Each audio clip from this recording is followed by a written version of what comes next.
Hello दोस्तों, मैं पवन कुमार आपका स्वागत करता हूं आपके अपनी यूट्यूब चैनल डिलाइट क्लासेस पर। दोस्तों, आज डे 1 है और मैं एकदम जीरो से अंग्रेजी पढ़ाने वाला हूं।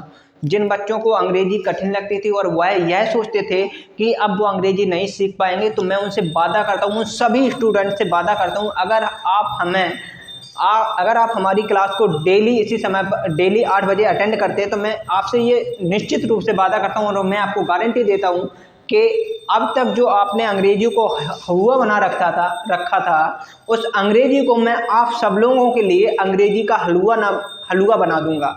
ये समझ लेना। मेरा सब स्टूडेंटों से बात है, जो लोग ये समझते हैं कि अंग्रेजी बहुत कठिन है और बहुत हुआ है, बिल्कुल जीरो से पढ़ा रहा हूँ। दोस्तों, देख सकते हैं आप, ABCD लिखी हुई है, बिल्कुल जीरो से पढ़ाऊंगा और मैं 100% गारंटी देता हूँ, आपको एक एक अक्षर समझा के रहूंगा, ये मेरा वादा है। तो शुरू करते हैं। जैसे कि आप लोगों को पता होगा, ABCD A से Z तक इंग्लिश अल्फ़ाबेट में 26 अक्षर होते हैं। तो ये मुझे लिखाने की बात नहीं, लेकिन जो भी चीज़ें आपको लिखने योग्य लगें वो आप लिखते जाएं। मैं मना नहीं कर रहा हूँ, लेकिन हर चीज़ अगर हम इस बोर्ड पर लिखाएंगे तो वीडियो बहुत लंबा बन जाएगा और जिससे आपको पूरा देखने में आप भी इरिटेट होंगे। इसलिए मैं हर चीज़ लिख के नहीं बताना चाहता हूँ। आप लोग समझदार हैं, जो भी हम बोलें बिल्कुल करेक्ट बोलेंगे और आप उन शब्दों को, उन डेफिनेशनों को आप अपनी नोटबुक में लिख सकते हैं। तो जैसे कि आपको पता है, इंग्लिश अल्फ़ाबेट में 26 लेटर होते हैं। यहाँ पे हम इस चीज़ को लिख देते हैं। There are 26 letters in English alphabet. In English alphabet. पहला पॉइंट हो गया। दूसरा point, there are 5 vowels. A, E, I, O, U. तीसरा point, there are 21 consonant.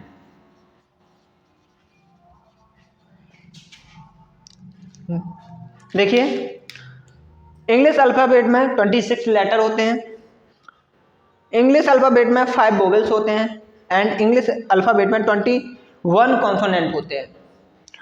Consonant ज़्यादा इंपॉर्टेंट नहीं है, क्योंकि आप लोगों को पता ही होगा, जो शब्द बनता है वो सबसे ज़्यादा वोवेल्स यानी कि स्वरों से मिलकर बनाए जाते हैं, स्वरों और मात्राओं से मिलकर शब्द बनते हैं।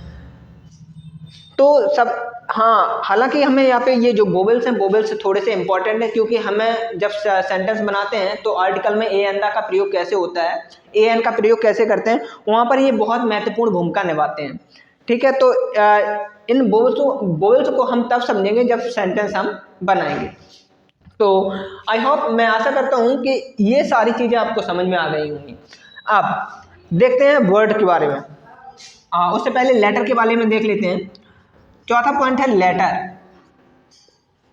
लेटर क्या होता है? तो लेटर होता है वह छोटी से छोटी इकाई जिसको काटा ना जा सके, लेटर कहलाती है। मैं आपको फिर से बता दे रहा हूँ, मैं इन सब चीज़ों को बोर्ड पर नहीं लिखूंगा, आपको जो भी चीज़ इंपॉर्टेंट लगती है आपके हिसाब से वो आप नोट करते जाएं। लेटर किसे कहते हैं? लेटर वह छोटी से छोटी इकाई जिसको काटा ना जा सके, लेटर कहलाती है। Fifth point words. वर्ड्स किसे कहते हैं? वह वर्ड्स 2 या 2 से अक्षरों के संयोग से मिलकर जो सार्थक शब्द बनता है उसे हम वर्ड कहते हैं। एक बार फिर से सुन लें ध्यान से। 2 या 2 से अधिक अक्षरों के संयोग से जो सार्थक शब्द बनता है उसे हम वर्ड कहते हैं। Now come to the 6th point, sentence. Sentence किसे कहते हैं? इस चीज़ को हम बड़े ध्यान से समझेंगे, क्योंकि यहाँ से एक्चुअली में अंग्रेजी की शुरुआत होती है। सेंटेंस से अंग्रेजी की एक्चुअली में शुरुआत होती है, तो हम सेंटेंस को बड़े अच्छे से और बड़े ध्यान से समझेंगे। समझते हैं सेंटेंस को।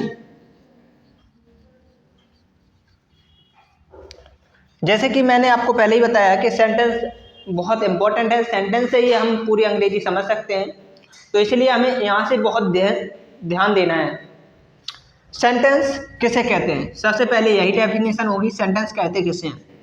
तो मैं आशा करता हूँ ये सेंटेंस की डेफिनेशन वगैरह तो ये आपको बहुत पहले याद हो चुकी होंगी। अगर नहीं भी याद है तो कोई दिक्कत नहीं है, मैं आपको लिखाता हूँ और आपको याद करवाऊंगा। Sentence, a group of words, a group of words which make a complete sense,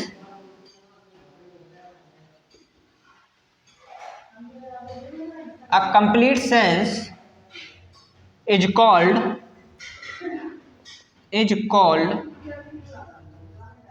sentence।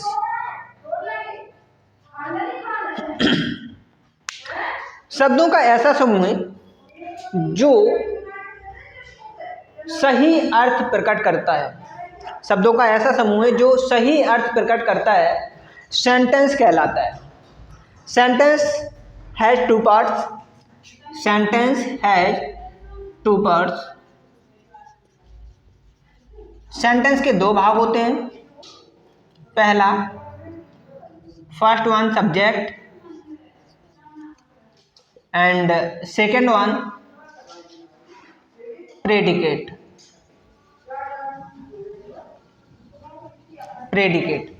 तो ये चीज़ हमें सबसे ज़्यादा इम्पॉर्टेंट है समझने के लिए। देखो कभी होता क्या है, कभी कभी जो सेंटेंस होता है, सेंटेंस में जो वाक्य आई मीन कर्ता होता है, कर्ता कभी कभी तो जो वाक्य होता है प्रारंभ में ही होता है, जो अफर्मेटिव सेंटेंस होते हैं उनमें प्रारंभ में ही कर्ता होता है, तो हमें बड़े आसानी से मिल जाता है कि कर्ता ये है, चलो यहाँ से सब्जेक्ट शुरू हो जाएगा। लेकिन कभी कभी क्या होता है, जो कर्ता है वो वाक्य के बीच में छिपा हुआ होता है, और कभी कभी यह कर्ता वाक्य के लास्ट में छिपा हुआ होता है। तो एक्चुअली में जब हम ट्रांसलेशन कर रहे होते हैं उस समय, ट्रांसलेशन करते समय हमें यह नहीं पता चलता कि सब्जेक्ट आखिर है कहाँ, और फिर हम सब लोग कंफ्यूज हो जाते हैं कि हम वाक्य की शुरुआत कैसे करें, वाक्य को बनाएं कैसे। एक्चुअली में हमें सब्जेक्ट ही नहीं पता चलता है। तो सबसे इम्पॉर्टेंट चीज़ है हमारे लिए सब्जेक्ट को फाइंड करना।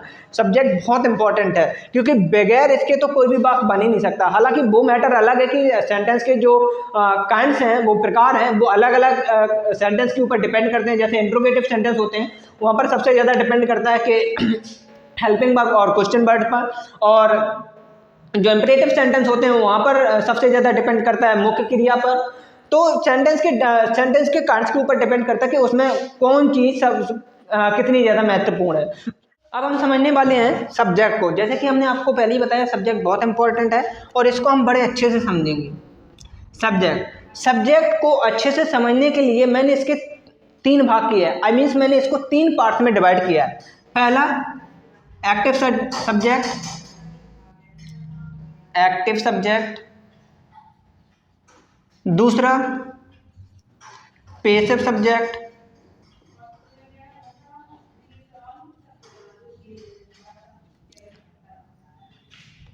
Third one simple subject.